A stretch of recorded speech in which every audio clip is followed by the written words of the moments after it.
नमस्कार, India first में आपका स्वागत है। प्रधानमंत्री वियतनाम और चीन के दौरे के लिए रवाना हो चुके हैं और खास बात यह है कि वियतनाम में द्विपक्षीय वार्ता के बाद पहुंचेंगे चीन, जहां पे G20 सम्मेलन में भागीदारी करेंगे। और खास बात यह है कि ऐसे वक्त में जब वैश्विक अर्थव्यवस्था एक धीमी गति की तरफ इशारा कर रहा है, ऐसे में पूरी दुनिया के सामने चुनौती है कि कैसे वैश्विक जो अर्थव्यवस्था है उसे एक बूस्ट दिया जाए। और ये तस्वीरें आप देख रहे हैं, प्रधानमंत्री आज वियतनाम के लिए रवाना हुए और द्विपक्षीय संबंधों के लिहाज से देखें तो प्रधानमंत्री ने काफी उम्मीद जताई है, वियतनाम को एक पुराना दोस्त बताया है और प्रधानमंत्री ने यह साफ तौर पर कहा है कि आर्थिक संबंधों को मजबूत करेंगे, सामरिक रिश्तों को मजबूत करेंगे। और आखिर क्या क्या वो खास बातें होंगी जिन पे जोर होगा, इस पे भी नजर होगी इस द्विपक्षीय यात्रा के दौरान। और इसके अलावा G20 सम्मेलन के दौरान जिस तरह से आज आतंकवाद सहित तमाम ऐसे मसले हैं जिस पे पूरी दुनिया के सामने बड़े सवाल खड़े हुए हैं, इस पे भी चर्चा होगी,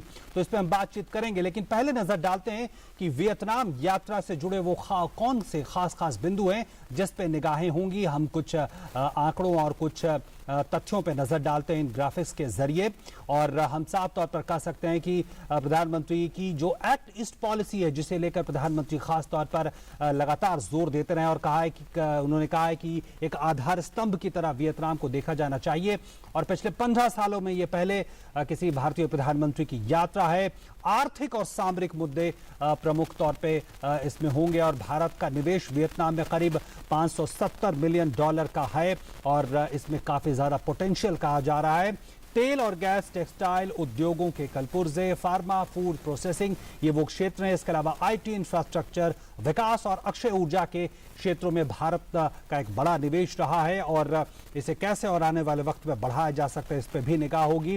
राष्ट्रपति प्रणब मुखर्जी साल 2014 में हनोई की यात्रा पर गए थे और आर्थिक जो मदद है उसे कैसे आगे बढ़ाया जाए, इस पर चर्चा हुई थी। वियतनाम को सुरक्षा क्षेत्र में खरीद के लिए $100 मिलियन कर्ज का देने का प्रस्ताव था और जून में रक्षा मंत्री मनोहर पर्रिकर भी गए थे वियतनाम की यात्रा पर और तमाम बड़े नेताओं से उनकी मुलाकात हुई थी। और वियतनाम की तटीय और सामरिक सुरक्षा के लिए इंटरसेप्टर एयरक्राफ्ट खरीदने पर एक समझौते की बात थी और वो आगे बढ़ सकती है, इस पर भी निगाहें होंगी। इसके अलावा जो एक बड़ा मुद्दा ये भी है कि जो सामरिक मुद्दों के लिहाज से देखें, वियतनाम और जो आसपास जो दक्षिण चीन सागर का जो मसला है उस लिहाज से भी निगाहें होंगी जरूर। और G20 की हम अगर बात करें तो इस पे भी निगाह होगी। वो कौन कौन से तथ्य हैं जिसकी वजह से G20 का ये सम्मेलन काफी महत्वपूर्ण माना जा रहा है। हम देख सकते हैं कि 20 जो बड़ी शक्तियां हैं दुनिया की आर्थिक शक्ति, वो यहाँ पे एकजुट होंगी और यहाँ पे मुद्दा होगा कि दुनिया भर की जो अर्थव्यवस्था में जो आधारभूत सुधार है कैसे उसमें जो है आगे कदम बढ़ाए जाएं। और भारत की जो कामगारों का जो मसला है, एक दूसरे देश में आने जाने का जो मसला है, वो भी जरूर निगाह में रहेगा। जलवायु परिवर्तन का एक मुद्दा है जिस पे भारत लगातार और प्रधानमंत्री जोर देते रहे हैं, इस पे भी निगाहें होंगी। एक स्थायी और सतत रूप से रोजगार सृजन का मुद्दा होगा, जिस तरह से वैश्विक अर्थव्यवस्था में एक मंदी की बात कही जा रही है। काले धन और आतंकवाद का मसला होगा, आतंकवाद को जो फंडिंग है उसके सोर्स और उस पर भी बातचीत होगी और देशों के बीच में कैसे परस्पर सहयोग बढ़ सकता है। स्टार्टअप जो भारत लगातार कोशिश कर रहा है बढ़ाने का, कैसे वैश्विक स्तर पे इसे आवाज मिल सकती है, इस पर भी बातचीत होगी। और इन तमाम मसलों पर बातचीत करने के लिए हमारे साथ स्टूडियो में दो बेहद खास मेहमान मौजूद हैं। हमारे साथ हैं पिनाक रंजन चक्रवर्ती जी, जो पूर्व सचिव हैं विदेश मंत्रालय में रहे हैं, और हमारे साथ हैं जयदेव रानाडे, जो चीन के मामलों के विशेषज्ञ और इस क्षेत्र को अच्छी तरह से जानते समझते हैं।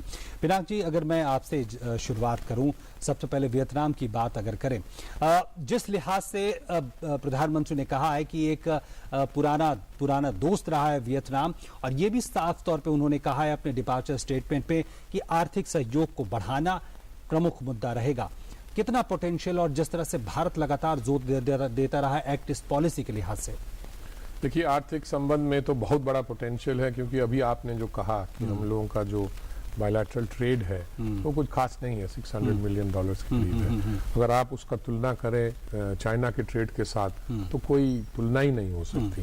तो वियतनाम के जो रिश्ते चाइना के साथ हैं, आर्थिक रिश्ते, वो बहुत मजबूत हैं। पर रही बात सुरक्षा और सामरिक रिश्ते की, वहां पे तो उनकी प्रॉब्लम्स हैं, वो तो ट्रेडिशनली उनके साथ हिस्टोरिकल प्रॉब्लम्स है, और साउथ चाइना सी में भी प्रॉब्लम्स है, वो तो मालूम है सबको। तो उसके संदर्भ में प्रधानमंत्री के विजिट में कुछ आगे बढ़ सकती है बात उसमें। देखिए, ब्रह्मोस मिसाइल बेचने की बात हुई है, वो कुछ एक line of credit, defence line of credit की बात हो रही है, और सामरिक और सुरक्षा की दृष्टि से हमको करना भी चाहिए वियतनाम के साथ। दोस्ती तो है ही है, क्योंकि हम मतलब एक पन्ने पे हैं उस पे, जहां तक जियोपॉलिटिकल सिचुएशन। बिल्कुल। और जयदीप जी, अगर इस लिहाज से अगर देखें, जिस तरह से सामरिक जो चुनौतियां रही हैं इस क्षेत्र में खासकर, और भारत लगातार ये जोर देता रहा है कि जो एक्ट ईस्ट पॉलिसी के तहत जो तमाम देश हैं उनके साथ आर्थिक संबंध सुदृढ़ किए जाए। हम जानते हैं इसके बाद आसियान और पूर्वी जो एशिया के देश हैं उनके साथ भी सम्मेलन होना है। आर्थिक नजरिए से, और खासकर हम जानते हैं कि ओएनजीसी जैसी कंपनियां लगातार उस क्षेत्र को ज्यादा और एक्सप्लोर करने की कोशिश कर रही। बिल्कुल सही, क्योंकि जो डिफेंस सेक्टर है उसका स्कोप लिमिटेड है थोड़ा बहुत, पर आर्थिक सेक्टर में हम लोग कोशिश कर रहे हैं, क्योंकि वियतनाम भी चाहती है कि जो उनकी डिपेंडेंस है चीन के ऊपर वो कम करना चाहते हैं, और वो डिपेंडेंस को, इकोनॉमिक इंटरेक्शन को कहीं और लाना चाहती है।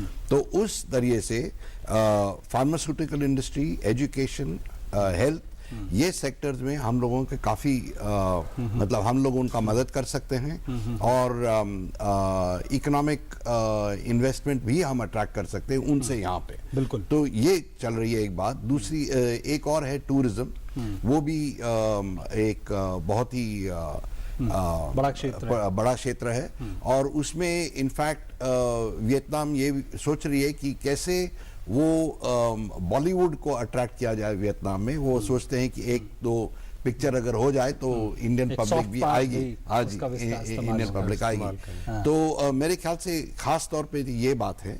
और बाकी के जो आसियान के देश हैं उनके साथ तो खैर हमारे आर्थिक संबंध बढ़ ही रहे हैं, पर एक और देश जिसको हम देखना चाहिए अभी थोड़े टाइम में, शायद देखेंगे भी, वो है ताइवान। उनके पास भी बहुत मतलब रेशा है। वो भी चाहते हैं कि अपना इकोनॉमिक डिपेंडेंस जो चीन के ऊपर हो, जैसे वियतनाम का है, वो कम किया जाए। बिल्कुल। लेकिन उस नजरिए से देखा जाए पिनाक जी की, जिस तरह से जो वहां पे संसाधन हैं, चाहे वो पेट्रोलियम के प्रोडक्ट्स के रूप में हो या दूसरे रूप में हो, भारत को भी उसकी दरकार है। इस लिहाज से देखा जाए तो दोनों देशों के पास एक दूसरे को देने के लिए और लेने के लिए काफी कुछ है। इस नजरिए से कैसे देखते हैं इसे? देखिए, वो म्यूचुअल बेनिफिट के बेसिस पे ही आर्थिक संबंध बनते हैं, और जियोपॉलिटिकल और स्ट्रेटेजिक बेसिस पे ही सामरिक और सुरक्षा संबंध बनते हैं। तो यस, जो गैस सारा मसला जो साउथ चाइना सी का है, जो चाइना क्यों उस पे हावी होना चाहता है, क्योंकि वो रिसोर्सेज की बात करते हैं, ऑयल एंड गैस बेसिकली। तो नेचुरली बाकी जो तटीय जो और मुल्क हैं वो भी उसको क्यों छोड़े, तो इसलिए झगड़ा उसी पे है। और इंडिया तो टेक्निकल हेल्प तो दे ही रही थी वियतनाम को, जो एक दो ब्लॉक्स हैं जहां पे हम लोग एक्सप्लोरेशन कर रहे थे। तो मुझे तो लगता है कि वो तो जारी रखना चाहिए। ठीक है। और दूसरी चीज है कि सामरिक और सुरक्षा के जो संबंध हम बनाना चाहते हैं, तो उस पर भी जोर देना चाहिए। उसमें वियतनाम के साथ वो वियतनाम कुछ लाइन ऑफ क्रेडिट वगैरह तो खैर हम कर ही रहे हैं, पर उसमें हमको कुछ पूंजी डालनी पड़ेगी। और दूसरी चीजें हैं टूरिज्म में, जैसे ई वीजा वगैरह। खासकर जो सामरिक वाले मुद्दे की हम बात करें तो अब जब भारत MTCR का सदस्य है, इसके अलावा अब जिस तरह से हम देख रहे हैं कि एक मुद्दा ये भी उठ रहा है कि वहां की जो फौज है उसके आधुनिकीकरण के लिए भी एक तरह से वियतनाम की तरफ से एक तरफ मांग आ रही थी। इन सब लिहाज से जब अब माहौल बदला है, उस लिहाज से कितनी संभावना बढ़ती थी? देखिए, ये तो बहुत बड़ा अपॉर्चुनिटी है। MTCR हो गया तो ब्रह्मोस की बात हमने कर ली है, पर आधुनिकीकरण जो है वो, पर हमको अपना पहले मैन्युफैक्चरिंग बेस भी देखना पड़ेगा। हमारे ऑर्डिनेंस फैक्ट्री वगैरह वगैरह जो हमारे डिफेंस फोर्सेस के लिए सामान बनाती हैं, क्या हम उस स्तर का सामान बना सकते हैं? क्या हम इतना बना सकते हैं कि हम उसको एक्सपोर्ट कर सके? डिफेंस एक्सपोर्ट्स हम लोग हमेशा ही डिफेंस एक्सपोर्ट्स पे हम लोग ने कोई खास मतलब तवज्जो नहीं दी है, इसलिए वो छोटा मोटा थोड़ा बहुत होता रहता है। पर उसको अगर खड़ा करना है तो सरकार ने वो मेक इन इंडिया पॉलिसी के अंडर में तो डिफेंस सेक्टर को भी खोला है। तो अब वो मैन्युफैक्चरिंग अगर जब होगा, अब वो तो थोड़ी दूर की बात है, पर उसमें जरूर हम कर सकते हैं सामरिक जो अस्त्र है बिल्कुल उसका जो एक्सपोर्ट कर सकते हैं। बिल्कुल, लेकिन जब ये बातें होती हैं तो ये भी बात होती है कि उस क्षेत्र में जिस तरह के शक्ति संतुलन है उसकी भी चर्चा अपने आप होती है। आपको लगता है उस लिहाज से कितना महत्वपूर्ण है, और भारत एक संदेश देने के लिहाज से अगर इस तरह की बातें सामने आती है सामरिक संबंधों को बढ़ाने के लिए, तो किस तरह का संदेश भारत देने की कोशिश करेगा? इनफैक्ट ये बहुत ही महत्वपूर्ण क्षेत्र है, और दो पॉइंट मैं बताऊं। एक कि पिछले 2 साल से काफ़ी हाई लेवल विजिट्स हुए हैं उनके यहाँ पे, और हमारे वहाँ पे गए, खास तौर पे हमारे रक्षा मंत्री भी गए थे। और जो डिफेंस सेक्टर है वहाँ पे बहुत इनफैक्ट एडवांस्ड लेवल तक बातचीत हो चुकी है, और कई प्रोग्राम्स शुरू भी हो गए हैं, जैसे कि उनके वियतनामीज नेवी के लोगों को सबमरीन वॉरफेयर ट्रेनिंग दी जा रही है। फिर उनके पायलट्स जो हैं उनकी ट्रेनिंग शुरुआत की जा रही है।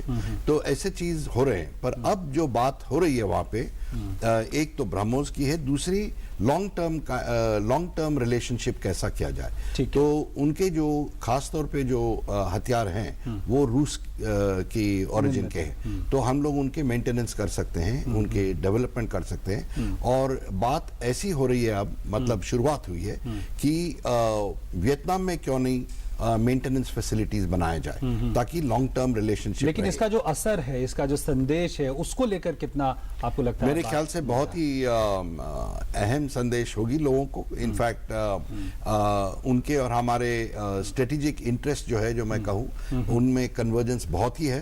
आप समझ ही जाओगे किस कारण।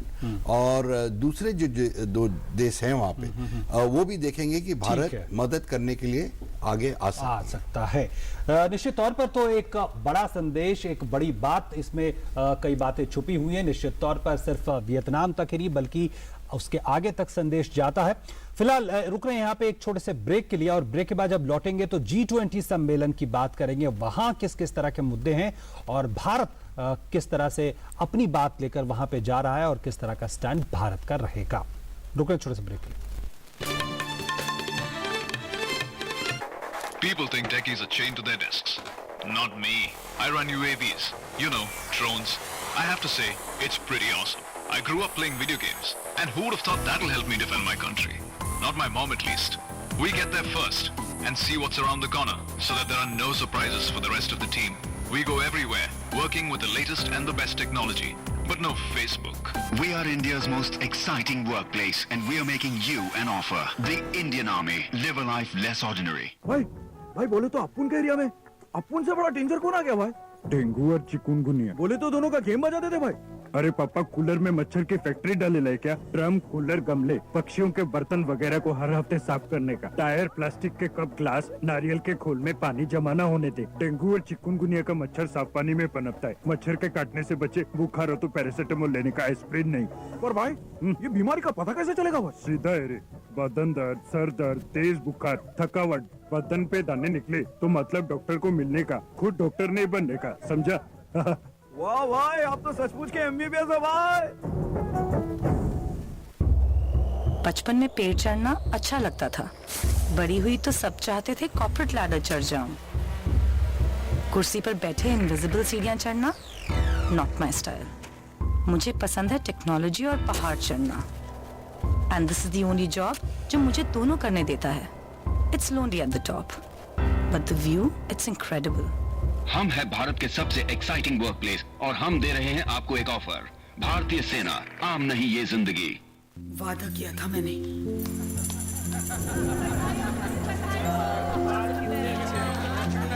मैंने वादा किया था। वादा किया था मैंने वादा किया था। वादा किया था मैंने। सुरक्षा जो मिले माँ के दूध और तन की गर्मी से पहले घंटे में, देर की तो बच्चे की जान को हो सकता है 1.5 गुना ज्यादा खतरा।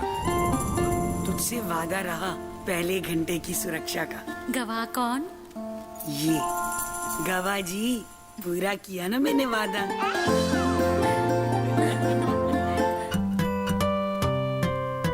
बच्चे की सलामती, अच्छी सेहत और मस्तिष्क के पूर्ण विकास के लिए स्तनपान बहुत ही जरूरी है।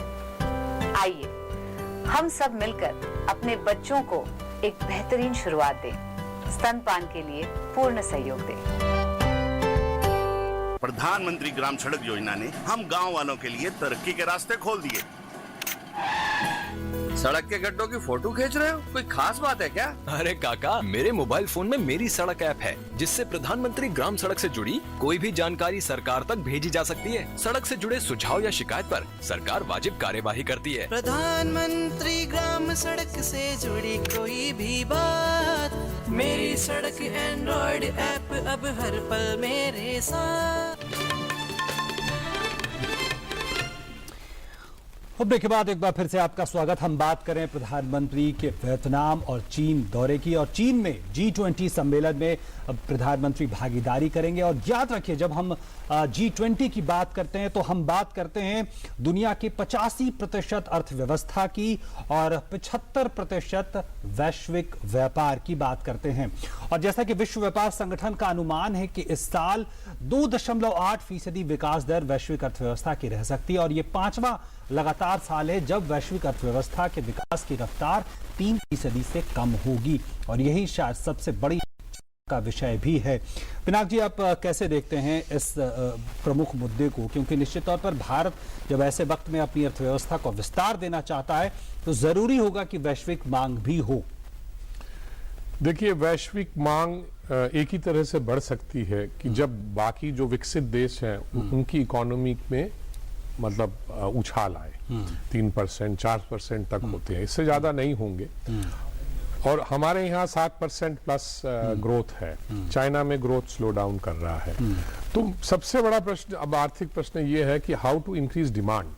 चाइना में वो कोशिश जारी है, क्योंकि मैन्युफैक्चरिंग से वो दूसरी जगह डोमेस्टिक कंजम्पशन की तरफ जा रहे हैं। पर समस्याएं और भी हैं, ओवर प्रोडक्शन की समस्याएं हैं, स्टील इंडस्ट्री की है। ये जरूर ये मुद्दा आएगा वहां पे कि चाइना ने जितना ओवर प्रोडक्शन किया है स्टील का, कि अब सारे स्टील प्लांट दुनिया भर में बंद हो रहे हैं, क्योंकि वो कंपटीशन नहीं कर पा रहे हैं, ग्लट हो गया है। जैसे तेल की दर कम हो गया है बिकॉज ऑफ ओवर प्रोडक्शन। तो कई चीजें हैं, सब्सिडीज का मामला आएगा, क्योंकि वेस्टर्न जो विकसित देश हैं वो सब्सिडीज का मामला उठाएंगे। चाइना ने करप्शन का मामला उठाया है कि हमको एक इंस्टीट्यूशनल इसको एक लिस्ट बना के रखना चाहिए कि कौन कहाँ क्या करप्शन है।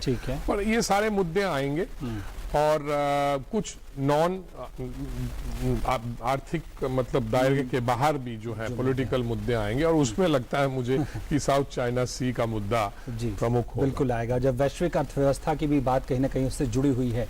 जयदेव जी, ये G20 तब हो रहा है, ये पहला G20 है ब्रेक्जिट के बाद, और उसका भी एक असर कहा जा रहा है। कैसे इसको आप देखते हैं?